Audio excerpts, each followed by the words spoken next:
African-American jockeys were a huge part of the very first Kentucky Derby in 1875.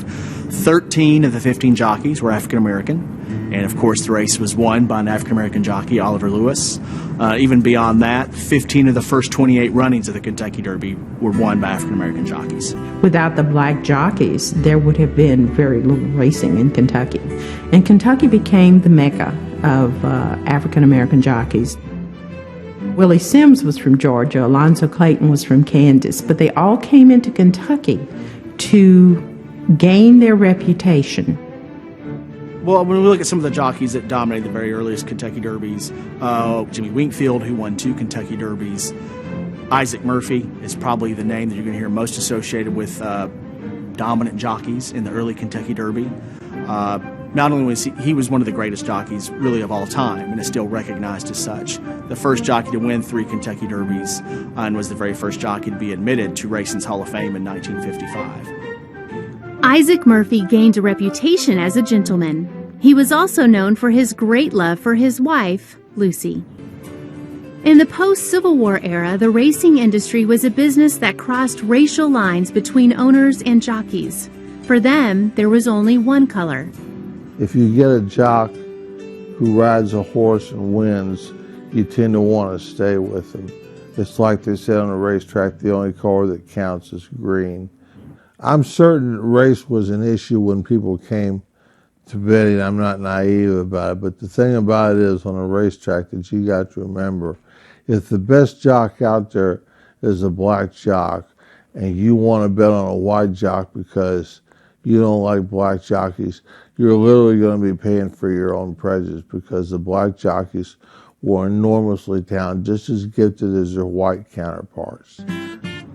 Churchill Downs has the names of the horses who won the Derby, ridden by African Americans like Alonzo Clayton, Willie Sims, Billy Walker, and Soup Perkins. Everybody talks about his name, Soup. James Soup Perkins. James Perkins was his real name.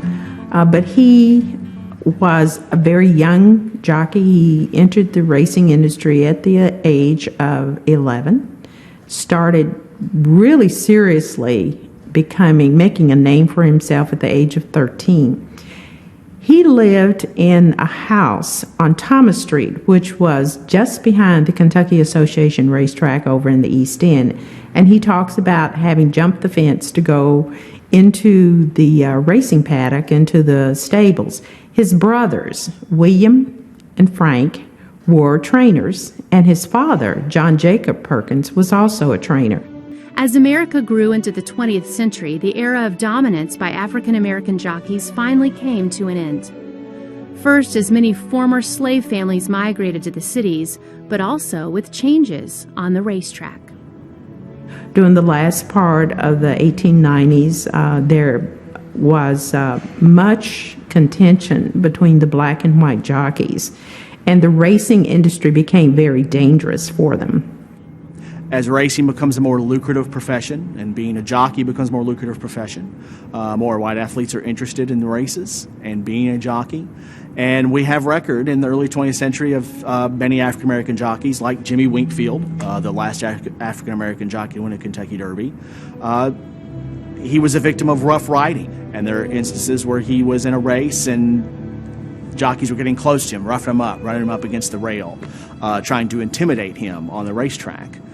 When that starts to happen, trainers are reluctant to use African-American jockeys because they think it's a disadvantage to their horse. So you have just the outright racism of that time period that contributes to it.